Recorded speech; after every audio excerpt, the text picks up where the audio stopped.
Hello everyone, I've been sent another set of watercolours to share and review today. This is a set by MeiLiang, MeiLiang solid watercolour pigment, so that's what the box looks like on the front. Let's flip it over. Now this set has 48 colours in it, 36 regular colours and 12 pearlescent ones, so a good variety.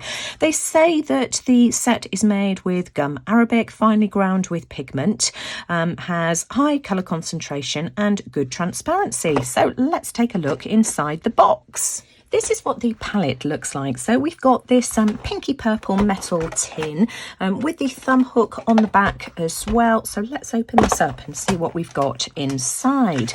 Now this set here is manufactured by the same company that produce Paul Rubens paints and also Pretty Excellent watercolours as well. This is what my Pretty Excellent watercolour palette looks like. You can see it's well loved and well used. I absolutely love this set and you'll have seen me use this in many different projects. We have the information regarding some of their other products and also a piece of watercolour paper here that you can swatch your paints out with. Now the difference between this one here and the Pretty Excellent is that we've got the acetate covering the pigments, but it's also colour swatched, which I really like. You've also got the pigment information as well, if that's of interest to you. Also included in this set is a water brush pen. Now let me just give you some advice. I know I hear comments all the time from people saying, oh, I can't open my water brush. Do it and unscrew it in the opposite direction to what you would think you would have to do, and then you can just fill the well with water and away you go. Now you can see here I'm starting to swatch my colours. I'm using the water colour brush that was provided. Let me just see if you can see this. Try not to smudge my swatch card, but they reactivate absolutely beautifully. The colours are really pretty and vibrant. So I'm just going to swatch all of these, and as soon as I've done that, I'll be straight back. So let's have a look at the colours. Now my first impression is that these are really bright and vivid. There is no chalkiness whatsoever. I really like these. They remind me definitely of the Pretty Excellent set as well, and I'll talk more about that in a minute. I also absolutely love the pearlescent colours as well. I think it's lovely that you've got 12 gorgeous colours within this set. Now let me just show you these. Can you pick up the glitter, the shimmer? It's just absolutely beautiful. I love the colour variety that they've included. I've also taken the time to swatch this on black as well, and let me tilt this just so that you can see how beautiful these are. But yeah, I think it's a lovely variety of colours. Now, if you already own the Pretty Excellent watercolour palette, I don't see that you would want to have this one as well, unless, of course, you are an avid watercolour palette collector. And let's face it, many of us are. I won't hold it against you. But the colours are very similar. Of course, with this one here, we've got the addition of 12 pearlescent colours, which we don't have in the Pretty Excellent set. But let me just move that out of the way so that you can see this clearer. You can see that the colours are practically identical. Let me just move this up. The tree green here is slightly different. I know that the Pretty Excellent have slightly different names for theirs, but, you know, the colours are pretty much the same. Let me just show you these ones here as well. Now the only real difference I can see with this one here is the fresh blue. We've got a fresh blue here which is different, and also the fresh purple. It's more pink in the Pretty Excellent watercolour set, whereas it's clearly a definite purple in this one here. I like this colour a lot actually, but I do like this one too. And then the pinks and the oranges and the yellows are pretty similar. So as I've said, if you've already got this set, the Pretty Excellent one, then you might not want to duplicate it by having this one here as well, unless you are interested in the pearlescent colours. Let's have a go at making some really easy butterfly embellishments. I've got some contour ink here, and all this is for, it's for no line colouring. You could use any type of pale coloured ink, or black even if you want to. At the end of the day, use whatever colour you've got. And I've got a butterfly stamp here that I'm going to be using. I'm just going to stamp this down. This is a really old stamp. I don't think this one is available anymore, but you know, use any stamp you like, or even freehand draw a butterfly. So there we go, that's my image. I am going to take my watercolour brush and I'm just going to add some water. Let me just give this a good clean, but I just want to add a bit of water. I'm going to do the wet on wet method. I'm just going to add some water all over my butterfly, and this is cardie paper that I am using, which is cotton rag. So I'm just going to apply some water.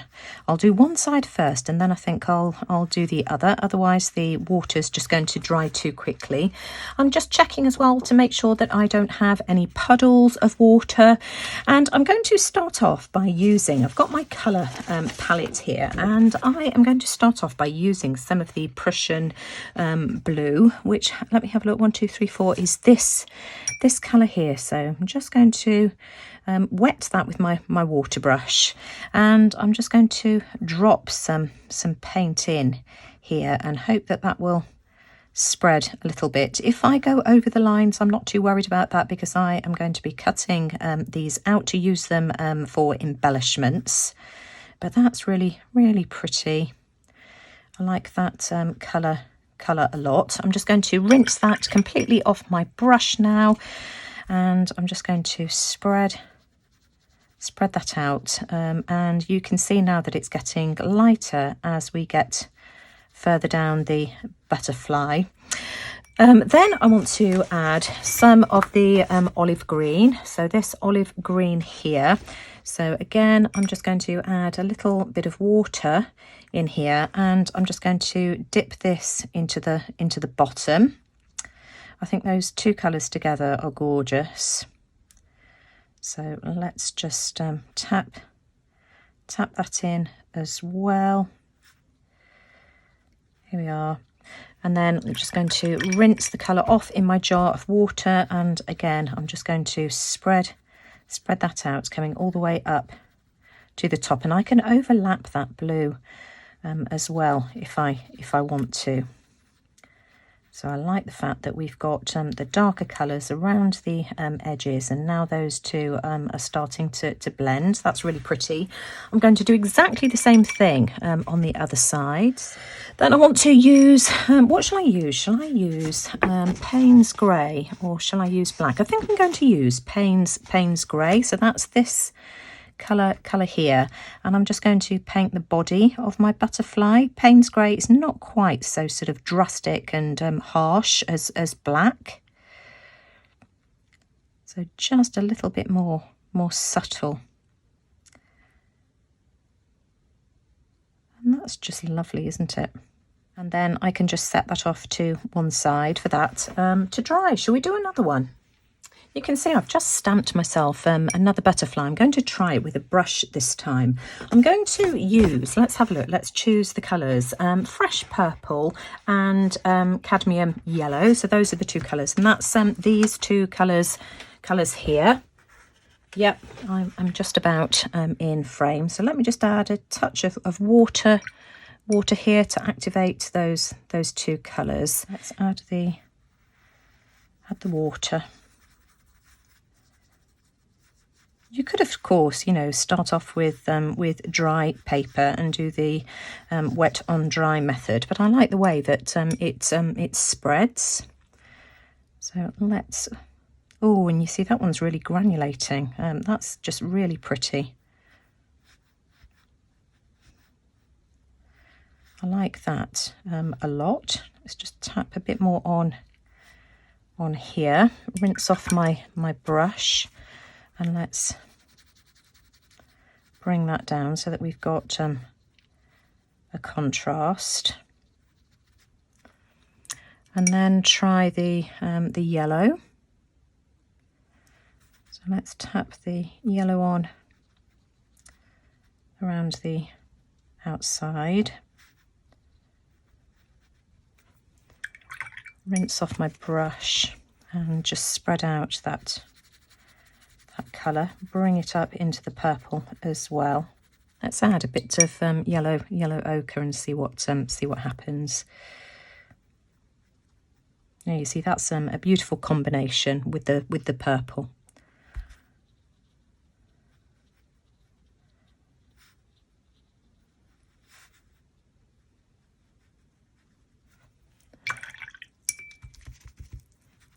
Try and blend that as well.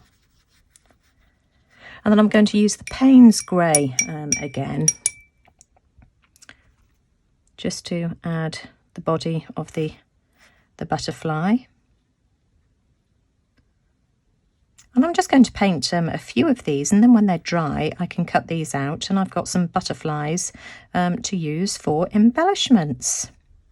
This time I'm going to try a butterfly using the Pearlescent colours. I've used some white embossing powder and my embossing stamp pad to stamp my butterfly this time, and I am going to be using these two colours here. So I'm going to use the deep interference green and the fruit green. So let's apply some water over my butterfly first. Really nice and easy to be able to see it on the black as well. Let's add some water to the bottom on this side here too. And I'm going to try the blue first, the green, the interference green, the darker colour first. Let's tap off some of that water. That's a bit too watery. Let's tap this on first. Absolutely beautiful colour. Rinse that off, and then we want the fruit green. I really do like pearlescent colours. They're just so pretty. Here we are. Let's blend this into the blue at the top as well. And I'm going to do exactly the same on the other side. So let me just show you what these are like now that they are dry. The colours are just absolutely gorgeous. Now, you know, I have gone over the edges on a couple of these, and it doesn't matter because my intention is to use these as embellishments and eventually cut them out. But just look at the beautiful shimmer. The colours are just absolutely gorgeous. I love this one here. I think this was flash pink and flash gold. Absolutely gorgeous. I did also try out the pearlescent colours on white khadi paper as well. This is cotton rag paper, and again, just look how pretty that is. And the reason I've done it on khadi cotton rag paper is that I wanted something that was reasonably lightweight to make it easier for me to cut them out when I come to use them. But just look how well the colours blended. They're really vibrant. I really like this palette. I also tried the paints out in a video I shared on Sunday where I painted flowers on various magazine and book pages. These turned out really well as well. I like these a lot. So for anybody who wants more examples of this particular paint set, I'll leave the link to this video as well in the description box below. Of course, I'll share details in the description box below, sharing where you can purchase this particular set from. But if you've enjoyed the review today, as always, I'd really appreciate a thumbs up. Do let me know what you think in the comments below, especially if you already have this palette. Share your thoughts. What do you think of it? But most importantly, thanks for watching. Take care, everyone, and I'll see you all again soon. Bye for now.